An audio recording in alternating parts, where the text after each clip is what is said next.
নীল ষষ্ঠীতে কেন শিবের পুজো করা হয় আপনারা কি জানেন?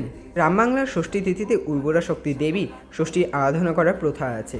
অশোক ষষ্ঠী এবং শীতল ষষ্ঠী হলো এমনই এক ষষ্ঠী পার্বণ, কিন্তু নীল ষষ্ঠীতে দেবী ষষ্ঠী নন, সন্তানে মঙ্গল কামনায় করা হয়ে থাকে মহাদেবের আরাধনা।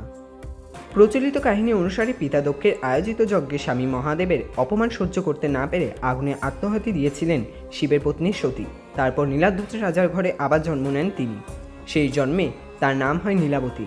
এই কন্যার সঙ্গে শিবের বিয়ে দেন রাজা নীলাধ্বজ, অর্থাৎ দেবী পার্বতীর আরেক নাম হলো নীলাবতী। গ্রাম বাংলার প্রচলিত কাহিনী অনুসারে চৈত্র সংক্রান্তির আগের দিন বিয়ে হয়েছিল মহাদেব ও নীলাবতীর। সেই কারণে নীল ষষ্ঠী, চৈত্র সংক্রান্তি ও গাজন উৎসব শিব দুর্গার বিয়ের উৎসব হিসেবে পালিত হয় পশ্চিমবঙ্গের অনেক জায়গায়।